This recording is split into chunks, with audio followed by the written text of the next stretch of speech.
إن عدة الشهور عند الله 12 شهرا في كتاب الله يوم خلق السماوات والأرض منها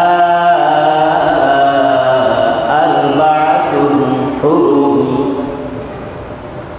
আল্লাহ পাক রব্বুল আলামিন আসমান আর জমিন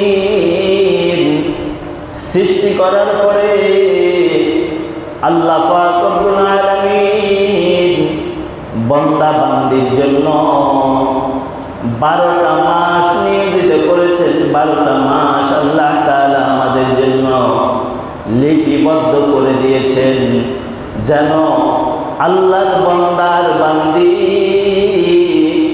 এই 12 মাসকে গণনা করে তারা সুন্দর করে তাদের কাজগুলা করতে পারে, আঞ্জাম দিতে পারে। এই জন্য আল্লাহ পাক রব্বুল আলামিন তার বান্দার বান্দির জন্য 12টা মাস নিয়োজিত করেছে।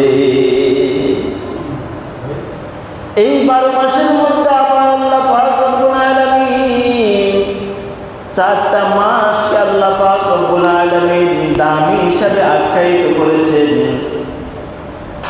তার মধ্যে একটা হলো মুহররম, তার মধ্যে একটা হলো কি মুহররম। তাহলে আরবি মাসের প্রথম যে মাস শুরু হয় 12 মাসের মধ্যে, প্রথম মাসের নাম হলেন মুহররম।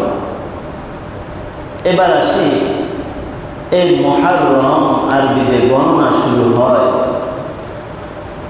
আরবি যে গণনা শুরু হয়, আল্লাহ পাক রব্বুল আলামিন পৃথিবী বানানোর পরে আল্লাহ পাক রব্বুল আলামিন আমাদের জন্য সর্বপ্রথম কি করেছেন? মুহররমের 10 তারিখ আশুরা, এই 10 তারিখে আল্লাহ পাক রব্বুল আলামিন সর্বপ্রথম রোজা আমাদের জন্য ফরজ করে দিয়েছে। দলিল قال رسول الله صلى الله عليه وسلم أفضل الصيام بعد رمضان شهر الله المحرم। আল্লাহর হাবিব সাল্লাল্লাহু আলাইহি ওয়াসাল্লাম বলেন, রমাদানের পরে তোমাদের জন্য আফজালুস সিয়ামি বা'দা রমাদান শাহরুল্লাহিল মুহররম। রমাদানের পরে তোমাদের জন্য সর্বোত্তম রোজা হলো আশুরার রোজা। তোমরা যারা পারো এই আশুরার রোজা তোমরা কি করবে? তোমরা রাখবে। এই আশুরার রোজা রাখলে আল্লাহ তাআলা তোমার জীবনের জিন্দেগির গুনাহগুলোকে আল্লাহ তাআলা, সগীরা গুনাহগুলোকে আল্লাহ তাআলা মাফ করে দিবে। বলেন সুবহানাল্লাহ। 2 নম্বর হাদিস, قال رسول الله صلى الله عليه وسلم صيام يوم عاشوراء أحتسب على الله أن يكفر السنة التي قبله। আল্লাহর হাবিব সাল্লাল্লাহু আলাইহি ওয়াসাল্লাম বলেন, সিয়াম ইয়াউমি আশুরা আহতাসিবু আলা আল্লাহি আন ইউকাফিরা সানাতাল্লাতী ক্বাবলাহু। যে ব্যক্তি আশুরার রোজাটা রাখবে তো আল্লাহ তাআলা তার অতীতের 1 বছরের যত সগীরা গুনাহ ছিল আল্লাহ তাআলা এই সগীরা গুনাহগুলোকে মাফ করে দিবে। বলেন সুবহানাল্লাহ। আশুরার রোজা কয়টা রাখবো? রাসূলুল্লাহ সাল্লাল্লাহু আলাইহি ওয়াসাল্লাম বলেন, قال رسول الله صلى الله عليه وسلم صوموا عاشوراء وخالفوا فيه اليهود وصوموا قبله يوم ইয়াওমান ওয়া বা'দাহু ইয়াওমান। আল্লাহর হাবিব সাল্লাল্লাহু আলাইহি ওয়াসাল্লাম বলেন, সুমু আশুরা ওয়া খালিফু ফীহিল ইয়াহুদ। তোমরা আশুরার 2টা রোজা রাখবে। আশুরার রোজা কয়টা বলেন? 2টা। সুমু আশুরা ওয়া খালিফু ফীহিল ইয়াহুদ। ইয়াহুদিরা আশুরার 1টা রোজা রাখে, আর তোমরা আশুরার 2টা রোজা রাখবে, কারণ ইয়াহুদিদের আমল আর তোমাদের আমল যেন অ্যাডজাস্ট না হয়। কেন ইয়াহুদিরা আশুরার 1টা রোজা রাখে? হযরত মূসা আলাইহিস সালাম যেদিন আল্লাহ তাআলা তাকে নীল নদ থেকে, আল্লাহ তাআলা ফেরাউনের কবল থেকে যেই দিন তাকে রক্ষা করেছেন, ওই দিনের নাম ছিলেন আশুরা। তাহলে আমরা আজকের হাদিস থেকে কি পেয়েছি? আশুরার রোজা। আশুরার রোজা রাখলে আল্লাহ তাআলা আমাদের অতীতের 1 বছরের গুনাহ মাফ করে দিবে। রাখার জন্য সবাই চেষ্টা করব ইনশাআল্লাহ। এবার আশুরাকে আশুরা কেন বলা হয়? যারা শৈলী ছিলেন, যারা আরবি পড়াশোনা করেছেন, তারা বলতে পারবেন আশারাতুন অর্থ 10, ওয়াহিদিন অর্থ কত? 1, ইসনানে অর্থ 2। এভাবে আরবি গণনা। আশারাতুন অর্থ কত? 10। আশুরাকে আশুরা কেন বলা হয়? মুফাসসিরিনে কেরাম এবং মুহাদ্দিসিনে কেরাম বলেন আশারাতুন অর্থ 10। এই আশুরার মধ্যে 10টা অলৌকিক নবী আলাইহিস সালামের সাথে আল্লাহর সাথে 10টা কাহিনী হয়েছেন। এই জন্য আশুরাকে আশুরা বলা হয়। 1 নম্বর, আল্লাহ পাক রব্বুল আলামিন হযরতে আদম আলাইহিস সালামকে যেই দিন সৃষ্টি করেছেন, ওই দিনের নাম হলেন 10 মুহররম আশুরা। বলেন সুবহানাল্লাহ।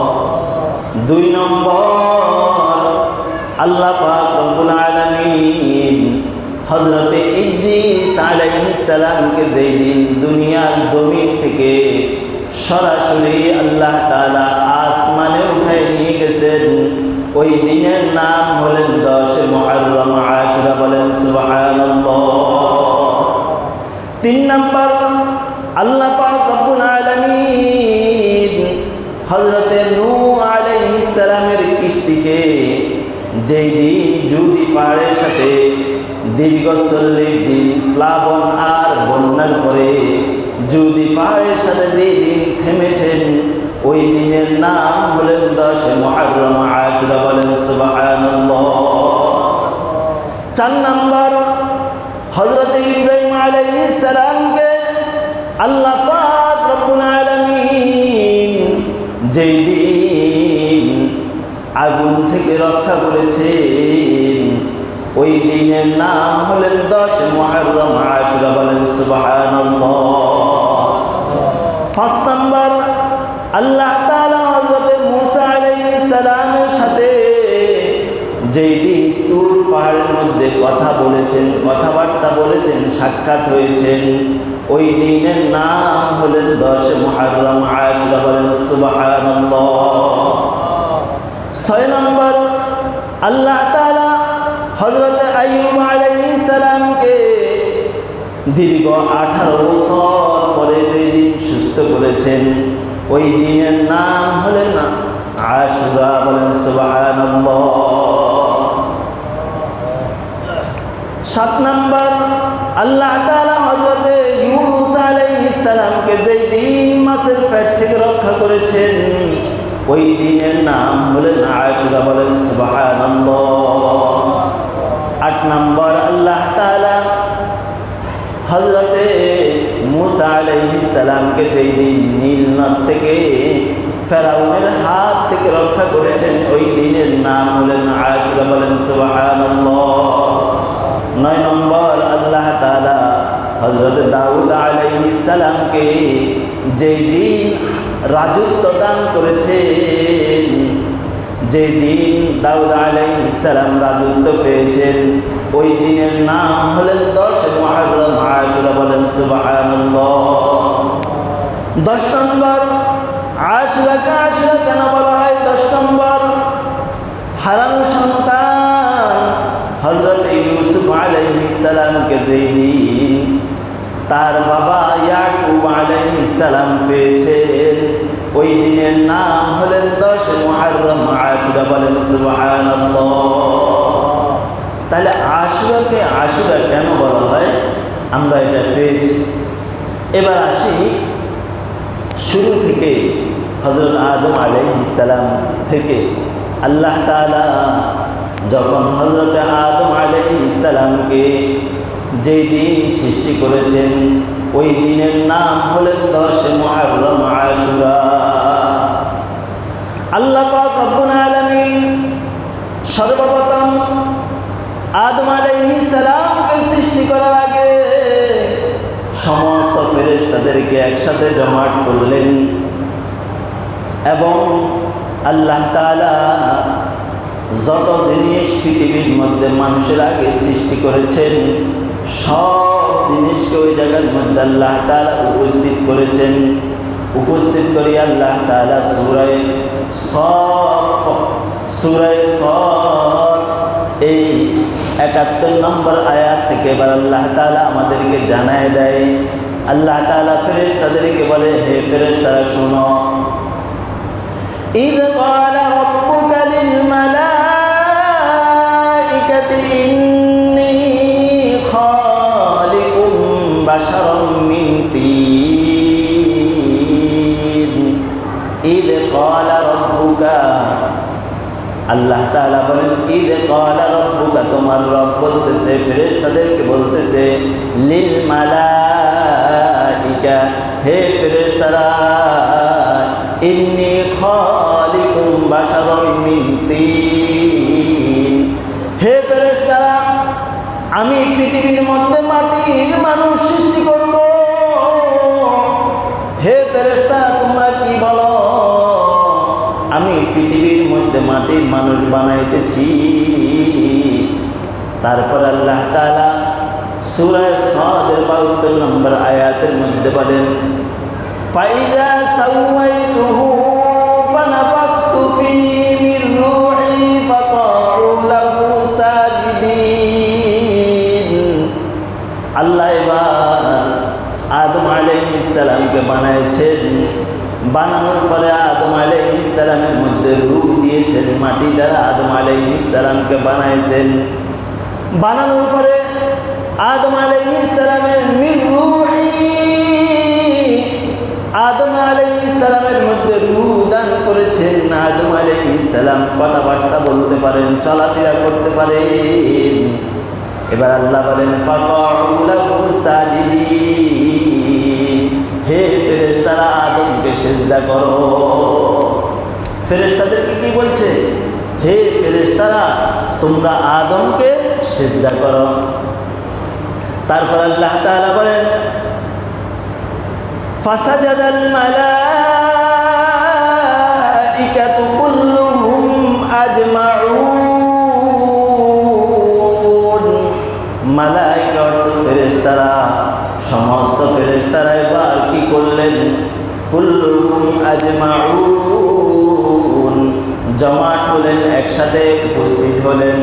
এবার আদম আলাইহিস সালামকে সিজদা করলেন। বলেন সুবহানাল্লাহ। ফেরেশতারা কার সিজদা করছে? বলেন, আদম আলাইহিস সালামকে সিজদা করেছে। এবার তারপর আল্লাহ তাআলা কি বলেন? ইল্লা ইবলিস, ইবলিসে সিজদা করে নাই। ইল্লা ইবলিস, একজন তিনি সিজদা করেন নাই, তিনি হলেন ইবলিস। তিনি আদম আলাইহিস সালামকে সিজদা করেন নাই। ইস্তাকবারা ওয়া কানা মিনাল কাফিরিন। যখন আদম আলাইহিস সালাম তিনাকে থেকে যখন ইবলিসে সেজদা করে নাই, তখন আল্লাহ তাআলা বলে ইস্তাকবারা ওয়া কানা মিনাল কাফিরিন, যা তোকে কাফিরদের অন্তর্ভুক্ত করে দিলাম, তুমি কেন আদমকে সেজদা করো না? তিনি বলতেছে আমি কেন আদমকে সেজদা করব, সে তো মাটির তৈরি। ক্বালা আনা খায়রুম মিনহু, আমি তো উত্তম জিনিস দ্বারা সৃষ্টি হয়েছি, আমি তো আগুন দিয়ে সৃষ্টি হয়েছি। খলাকতানি মিন নার, নার অর্থ আগুন, আমাকে তো আগুন দ্বারা কি করা হয়েছে, বানানো হয়েছে। ওয়া খলাকতাহু মিন তিন, আদমকে তো মাটি দ্বারা বানানো হয়েছে, আমি কেন আদমকে সেজদা করব? ইবলিস আদম আলাইহিস সালামকে সেজদা করে নাই। এখানে আরো 2 নম্বর আল্লাহ তাআলা আশুরার দিন আল্লাহ তাআলা 2 নম্বর হযরতে ইদ্রিস আলাইহিস সালামকে দুনিয়া থেকে আল্লাহ তাআলা সরাসরি আল্লাহ তাআলা জান্নাতের মধ্যে নিয়ে গেলেন। যেই দিন, ওই দিনের নাম হলেন 10 মুহররম আশুরা। হযরতে ইদ্রিস আলাইহিস সালাম ফেরেশতাদের সাথে, জিবরাইল আলাইহিস সালামের সাথে জান্নাতে ঘুরতে গেছেন। আল্লাহ তাআলা ওই সময় চতুর্থ আসমান যাওয়ার পরে এবার ফেরেশতারা জিজ্ঞেস করে যে ইদ্রিস আলাইহিস সালাম আমাদের সাথে আসমানে আসছে, তিনার আর কয়দিন হায়াত বাকি, তিনি একটু জানতে চায়। জিবরাইল আলাইহিস সালাম এই কথা যখন আজরাইল আলাইহিস সালাম থেকে জানতে চাইছে, তখন বলে তার হায়াত শেষ, সে এখন যেখানে আছে ওইখানে তার কবজ হয়ে যাবে, মৃত্যু হয়ে যাবে, এইখান থেকে 1 সেকেন্ড সে কোথাও যেতে পারবে না। ওইখানে হযরত ইদ্রিস আলাইহিস সালামের চতুর্থ আসমানে হযরত ইদ্রিস আলাইহিস সালামের জানটা আল্লাহ তাআলা কবজ করে নিয়েছেন। আল্লাহ তাআলা বলেন ওয়াযকুর ফিল কিতাবি ইদ্রিস ইন্নাহু কানা সিদ্দীকান নাবিয়্যা। আল্লাহ পাক রব্বুল আলামিন হযরত ইদ্রিস আলাইহিস সালামের জানটা ওইখানের মধ্যে কবজ করলেন। আর আল্লাহ বলেন ওয়াযকুর ফিল কিতাবি ইদ্রিস, ইদ্রিস একজন নবী, ইদ্রিস এমন একজন পয়গম্বর। ওয়াযকুর ফিল কিতাবি ইদ্রিস ইন্নাহু কানা সিদ্দীকান নাবিয়্যা, ইদ্রিস হলেন সত্যকার একজন পয়গম্বর। এবার আল্লাহ তাআলা 10 মুহররম আশুরার দিন হযরতে নূহ আলাইহিস সালামের কিস্তিকে যেই দিন জুদি পাহাড়ের সাথে থেমেছেন, ওই দিনের নাম হলেন 10 মুহররম আশুরা। হযরতে নূহ আলাইহিস সালাম 950 বছর পর্যন্ত মানুষকে দাওয়াত দিয়েছেন। 950 বছর পর্যন্ত দাওয়াত দেওয়ার পরে কোনো মানুষ, কিছু কিছু মানুষ তার উপরে ঈমান এনেছে, আর বেশি মানুষ তার উপরে ঈমান আনেন নাই। এই জন্য তিনি আল্লাহ তাআলাকে বললেন ওয়াকালা নূহুর রাব্বি লা তাদার আলাল আরদি মিনাল কাফিরিনা দাইয়ারা। তিনি আল্লাহকে বললেন আল্লাহ, যত কাফির আর বেদীন আছে এরা কেন ঈমান আনেন নাই? এই জন্য আল্লাহ আপনি এদেরকে ধ্বংস করে দেন। আল্লাহ বলেন নূহ কিস্তি বানাও। নূহ আলাইহিস সালাম কিস্তি বানাইলেন। কিস্তি বানানোর পর আল্লাহ তাআলা বন্যা দিয়ে শুরু করলেন। দীর্ঘ 40 দিন পর্যন্ত টানা বন্যা, বৃষ্টির কারণে পানি উঠে গেলেন। ওই সময় যত কাফের আর বেদিন ছিলেন সবগুলা ধ্বংস হয়ে গেলেন। মাত্র যে মুসলমানগুলা নূহ আলাইহিস সালামের সাথে কি করলেন, কিস্তির মধ্যে উঠলেন, আল্লাহ তাআলা তাদেরকে হেফাজত করলেন যেই দিন, রক্ষা করলেন যেই দিন, ওই দিনের নাম হলেন 10 মুহররম আশুরা। তাহলে আশুরার অনেক দাম, অনেক ফজিলত।